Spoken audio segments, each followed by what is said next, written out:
to TERA, I'm actually a active PvPer. I've also written a guide on TERA today with the mechanics and specifics on the Slayer class, and how to kind of perform with that class on a competitive level. I like to make YouTube videos of random PvP, as well as my own silly adventures. So if you want to check that out, then you can do so later on within the podcast. But anyways, enough about me. Kilryan, what were we going to talk about today? Today is we're trying to make this a very, very informational and you should listen podcast today.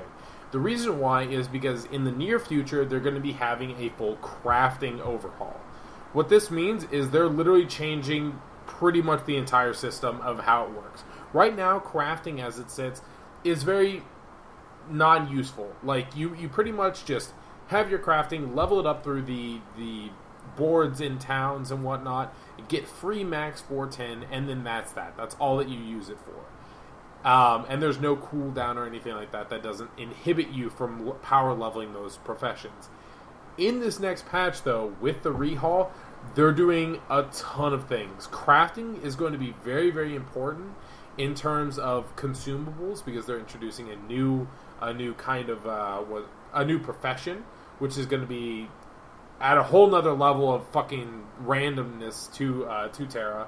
They're going to be implementing a new system of limiting how often you can craft as well as how often you can gather. So that means that basically, if you're not max right now, you need to be, because they're going to be inhibiting you in the near future. We're also going to be talking about how VM3 is going to be crafted in this upcoming patch as well. This upcoming patch being after Reapers with the new 5-man dungeons and everything like that we've covered in previous podcasts. And then overall, we're just going to be overviewing how you go about preparing for this patch, what you can expect to see this patch, and just understanding this upcoming crafting rehaul. So, First, let's start off with the crafting system and the new points that are going to be implemented. You want to talk a little bit about that, Flo? Okay, well, right now with the way crafting goes, as you craft whatever you want. You can do it at any moment in time. It's kind of unlimited in a sense. You can always be able to, if you wanted to, you can make either 10 potions or 1,000 potions. With the next system coming up, you have these things called production points. If you follow me along here, basically what it is that you have a certain cap. Every character that you have will have a certain cap. When you're crafting, you'll slowly use up these production points. And once you're down to 0 points, you're no longer able to gather and you're no longer able to craft any sort of items whatsoever. So with that in mind, you should really, those points recover over time. Those points can recover through, in K-Terra, they have a consumable, or in J-Terra, sorry, they have a consumable called the Goddess Elenu's Tears, and it basically recovers 1,000 production points immediately when you pay 10,000 gold. Not sure if that system's going to apply to us, but in regards to how long exactly does it take for us to get production points, Kilryan? Every 5 minutes, we gain 5 points. And we start with the default of 1,500 production points, but then up to a max of 4,000. Up to a max of 4,000. So in a 24-hour time span, and mind you, they do accumulate even if you are offline, but you have to make sure that you do log on, especially after patches. Up to 4,000 points, and so in 24 hours, you're only going to get 1,440 points. Which, what that really is going to be doing to the whole system is it's going to limit players. It's basically forcing a time span in which you're not going to be able to progress. I think that this is kind of one of those things that if the 1,000 production point consumable item that you were talking about on J-Terra comes to US, that's going to be a major gold sink, especially for people who are looking to craft consumables like the new scrolls and potions. But also, all the people who are looking to get the highest end gear, you can't just get that overnight. You know what I mean? You're not allowed to just speed through it. The game will limit you based on time. You can't just say, hey, today I just want to make all my VM3 pieces. No, you have to go through you have to go through all the crafting that you have to go through, and you have to just kind of wait it out or use these consumables. Wait it out, or use it. You have to make these choices all the time. And with that being said, though, what they're also doing with the whole crafting overhaul is they're combining all of the crafting together. So weapons were separated between weapons and focus crafting, weaponsmithing and focus crafting. That's going to be combined together. All 3 armor types, they're all going to be combined together. The leather, plates, cloth, those are all fused in together. And also, there's the alchemy, which is also getting a big change in itself. And there's also a new category called the runic category, right? Is that what it's called? It's like rune crafting or something like the that. runic profession, which is kind of like enchanting in World of Warcraft, to be honest. It's kind of like using charms, but on your gear, except it's permanent or temporary, depending on what you're looking for. We'll talk a little bit more about that. On top of the introduction of that new profession, though, and the consolidation of weaponsmithing, focus crafting, and all the armor types, they're increasing the cap. They're increasing the skill cap of all these professions to 800. One thing to note, though, we can only get each profession to 500, and then we have to select a single one that we can master in. Each character that you have will have that ability to dictate which specific mastery it goes into, mind you. So that's not if you want to have every single character or each individual 60 have a different one, you'll have all the masters.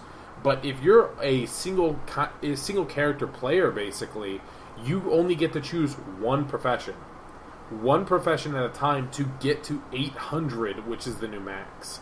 And what that's really going to do is, one, it's going to stimulate the economy, because if you're a single player, if you're like a single character player, you're going to need, let's say you need a new material from an armor smith. Let's say you need a new material from alchemy. But you're a weaponsmith yourself. You're going to be having to buy those. You're going to have to buy those kinds of things unless you actually want to reset your entire. You get to 800. You actually have the option of resetting all of that back to 500 and then leveling up a different one. Like, what do you think the implications of this whole reset and the new items is going to be? It's supposed to be a economic change in a sense. It allows the person who likes to tinker around and just craft and really get those consumables and all those little materials out there. It allows them to be tradable, because you know what? To the person that doesn't have as much time as everyone else and they just kind of wants to buy their way to victory, like they have that option of being able to buy those materials off of players that work really hard to get those consumables and really work really hard to get those materials, and they can just basically make money in a sense without having to do that much, because they have a lot of more time, so they have more chances of making money.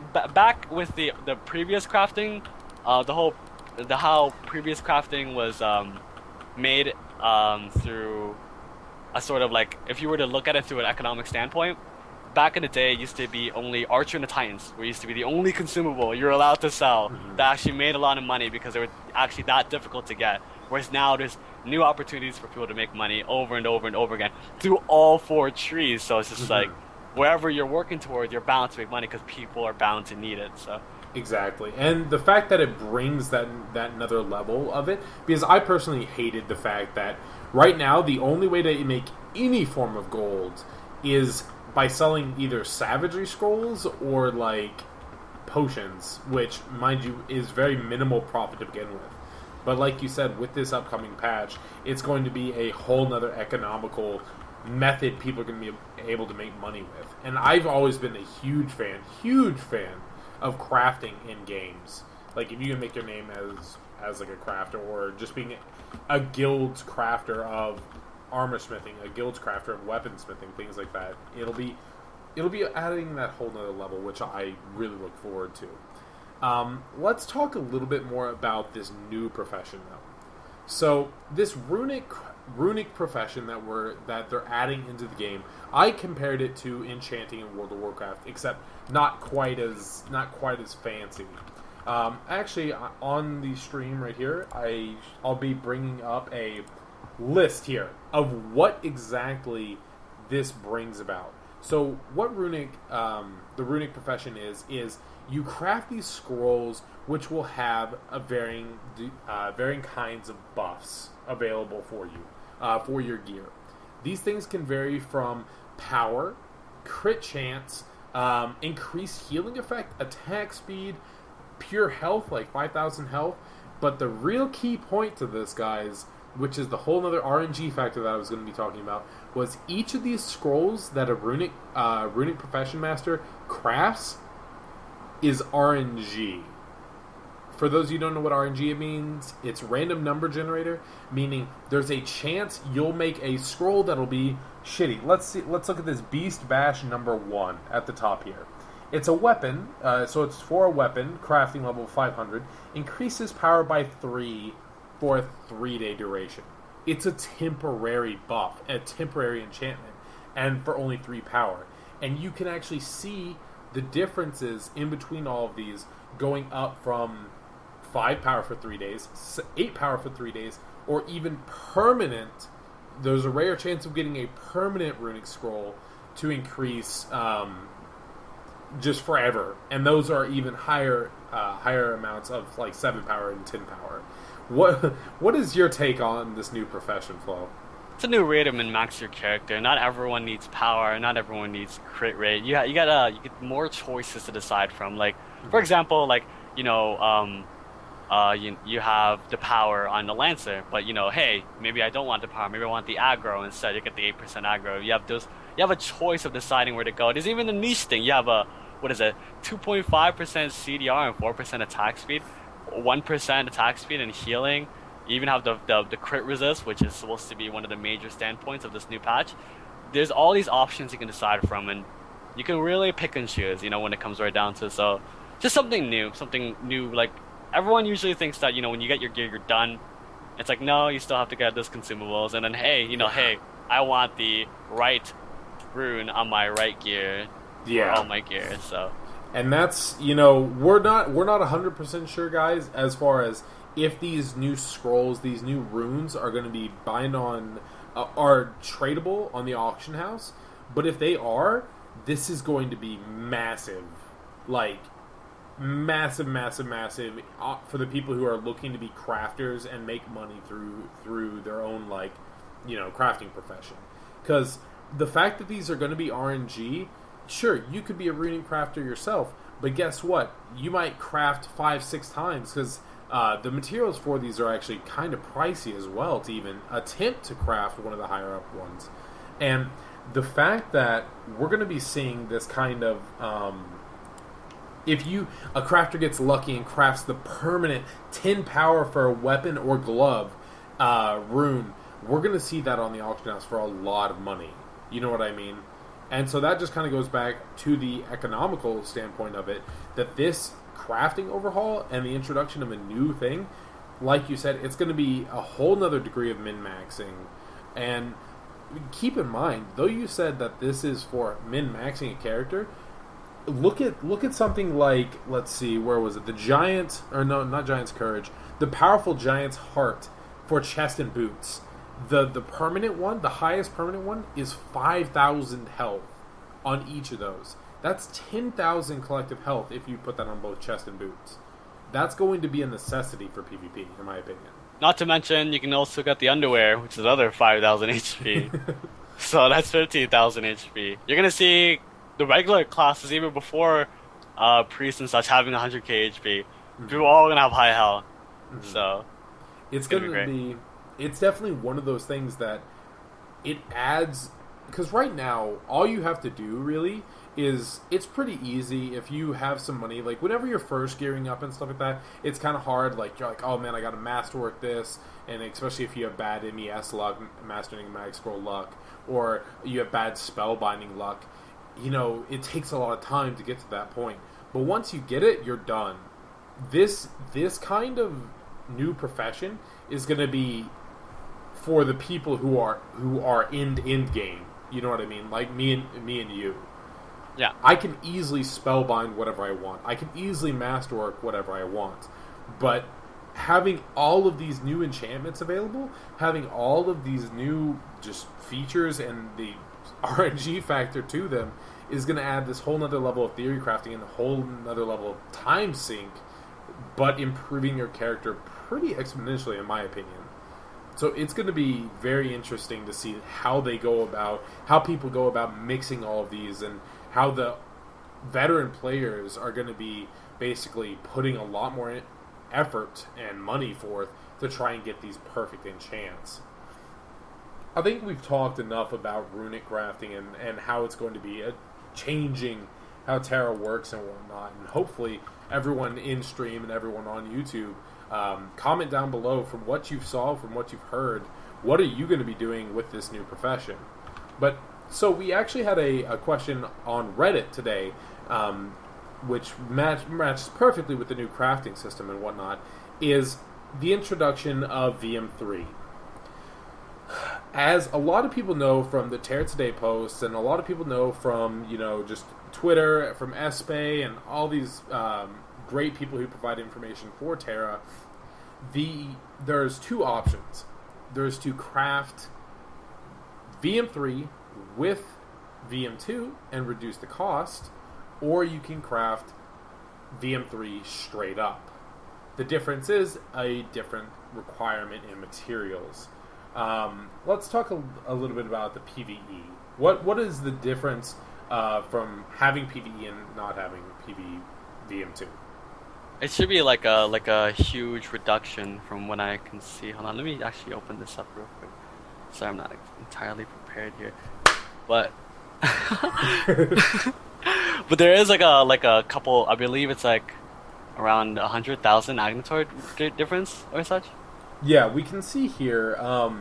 I actually have an image right up on my screen showcasing if you do not have VM3,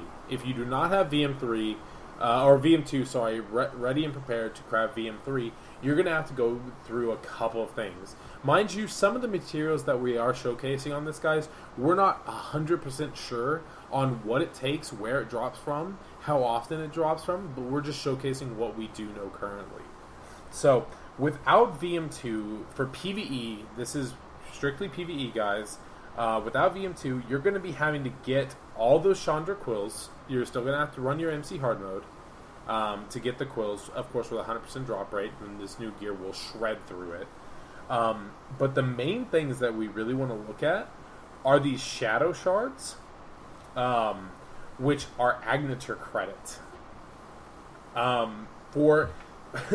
For what's called without having the VM2, it's going to cost you 30,000 Agnitor credits to craft the VM3. That's actually not too much with the new implementation of, or the Nexus Traverse changes that they're doing across the whole board, which y'all can actually read a couple patch notes on TERA Today. But other than that, I mean, seeing the Mark of Abomination, the runic overlays, the cracked traces, where do all those come from, Flo? Most of them actually all come from the dungeons itself. There's like RNG chances when you're doing the 1-man and the 1-man, the 7-man. They're just random items that just kind of just drop randomly. It's just a matter of running them over and over until it drops.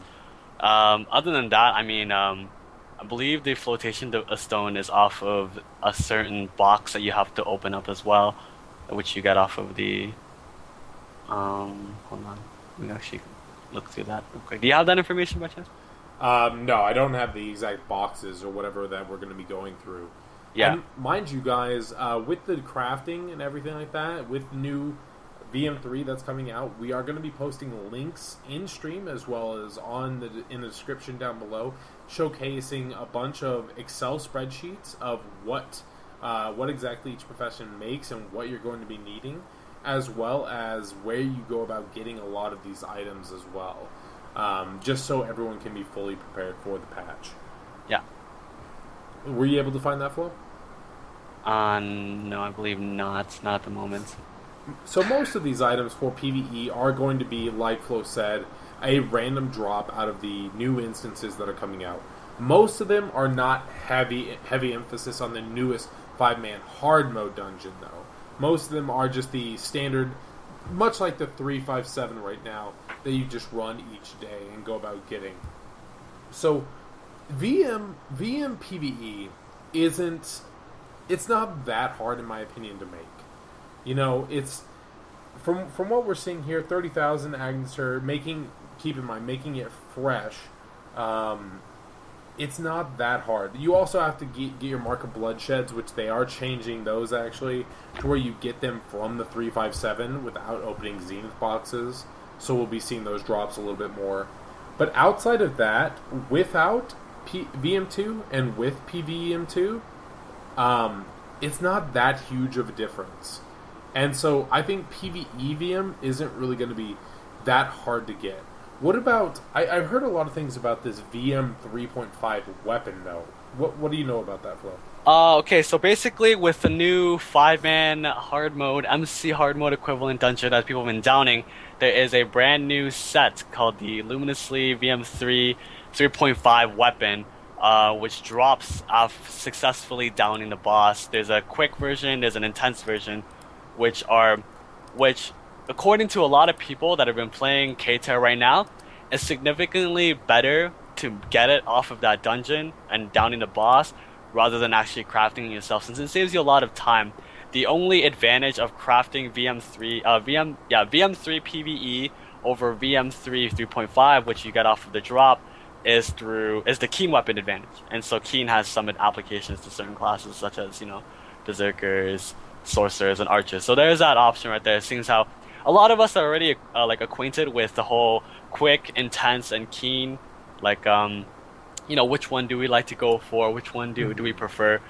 And definitely from a lot of news is the advantage is getting the quick weapon and the intense weapon off of the new hard mode dungeon, which has been downed with the new gear that you've been getting off of the 5-man, 7-man, 1-man that they've released so far. So you can definitely see that as an option and a big jump in time, like time saving. So the fact that they are having this new 3.5 VM, I think so keep in mind, guys, that this is only a weapon. This is not including a gear. There is no 3.5 VM3.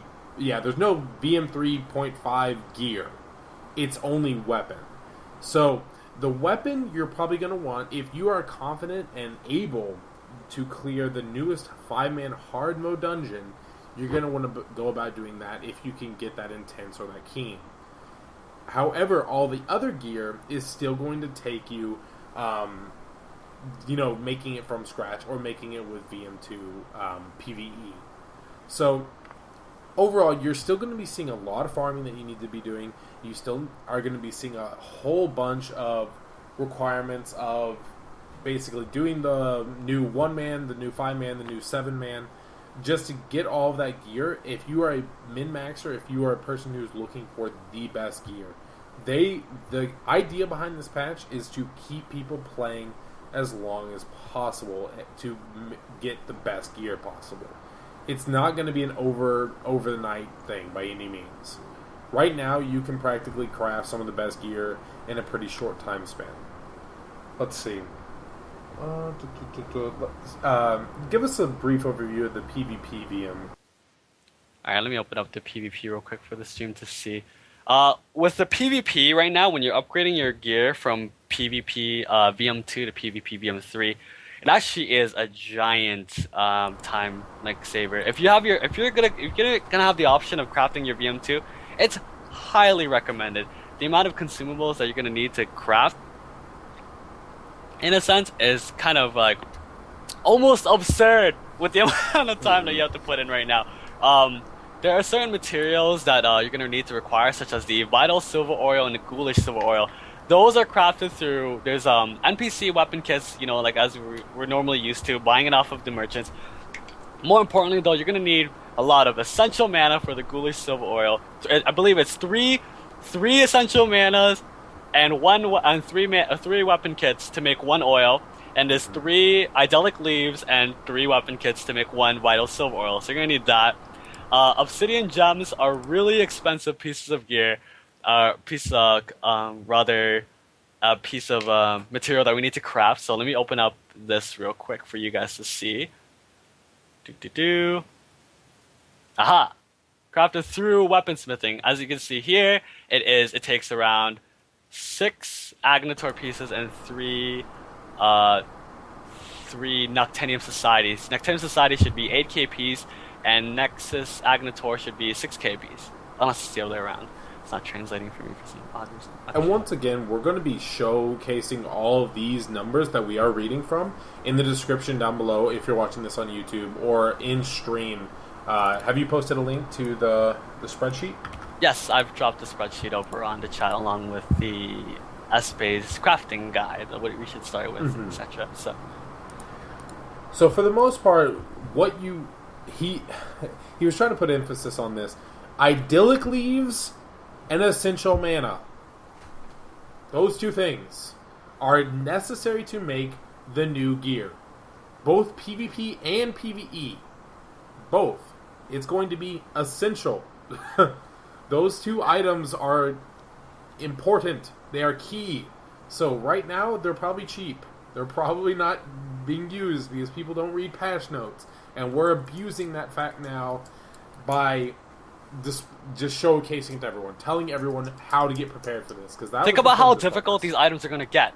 There's limitations on gathering with the production points. Not only that, but those same 2 materials are required to make the Fighter/Hero set, which is the Strike Force version 2, the one where you earn off of doing 7 Corsairs and 7 Battlegrounds. Those require those materials, a couple hundred of them. So just think about that. Like, if you have the time to gather these materials, we have about 1 month, I believe 1 to 2 months before the crafting overhaul, and then we've got a couple more months before the whole VM3 Ascension patch actually hits our patch. So really, we are really vitalizing, essential, as Kilryan calls it.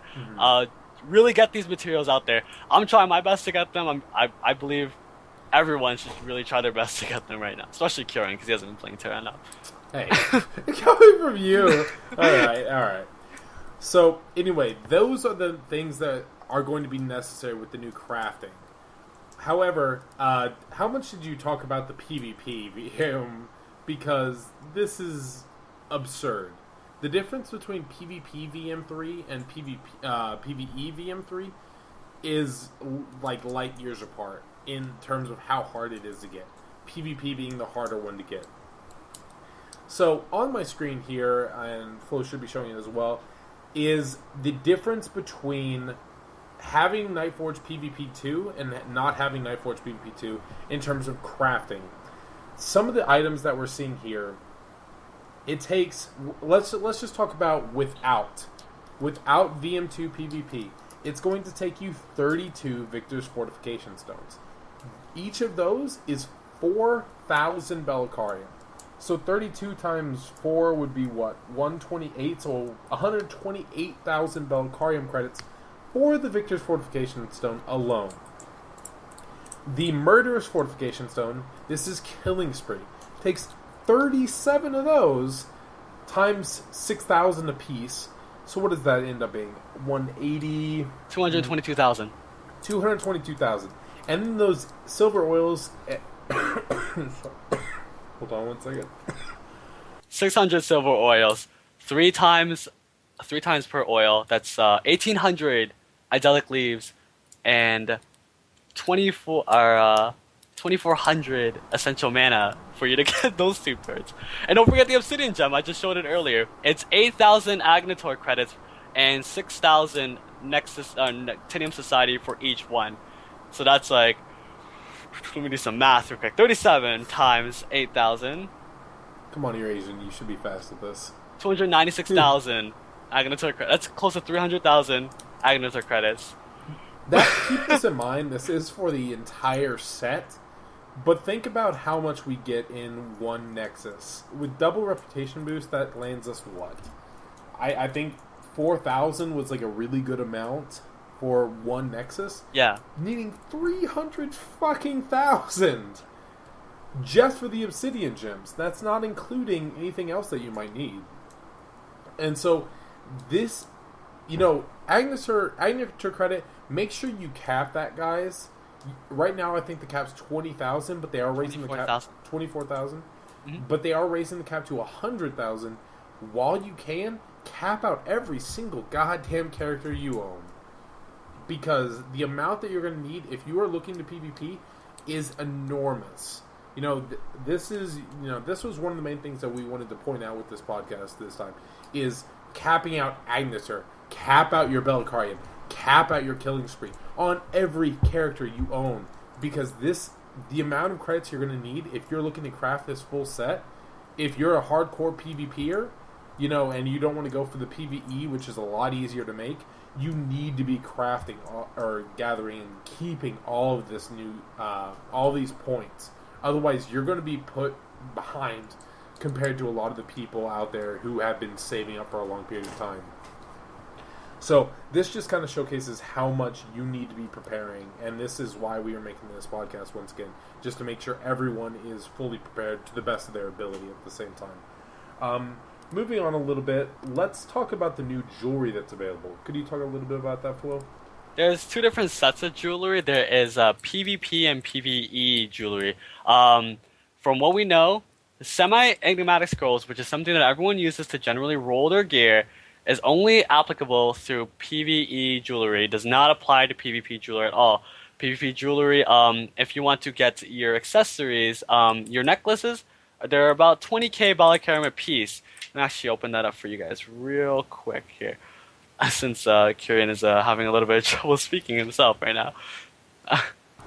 I'm dying. Give me a second to open that up, since I was lagging here.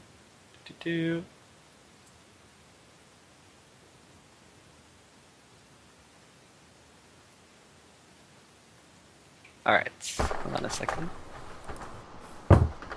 We're at 31 minutes right now. We're like halfway through. Alright, so if you look over right here, there are two different sets. There is the PvE and the PvP one. The PvE one is earned through Seismic Token 2, Molten Token 2, which, right now we have those materials. We can upgrade them up through, there's like some items we can use to convert them over. There are different set bonuses for each one.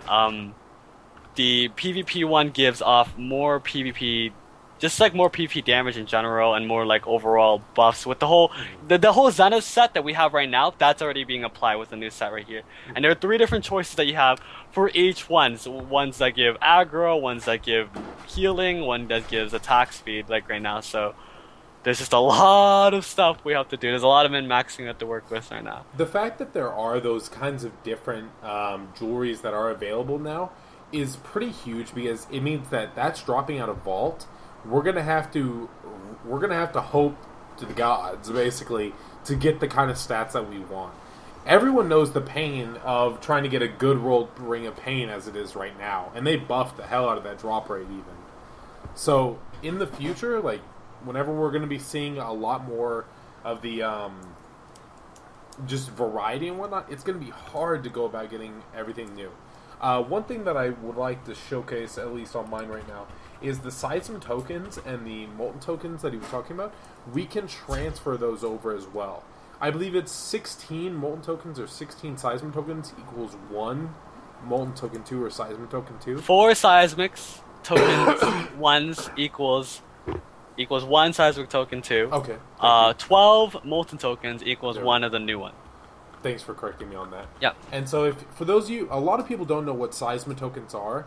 They're actually in Canstria. There's a Seisma token vendor, and what you have to do for that is go to the Velskir Hunt merchant and get a fluorescing agent and get an Argon essence. You can do only one of these a day, guys. So in the remaining days, make sure you're stocking up on these so you can actually get the new jewelry coming out.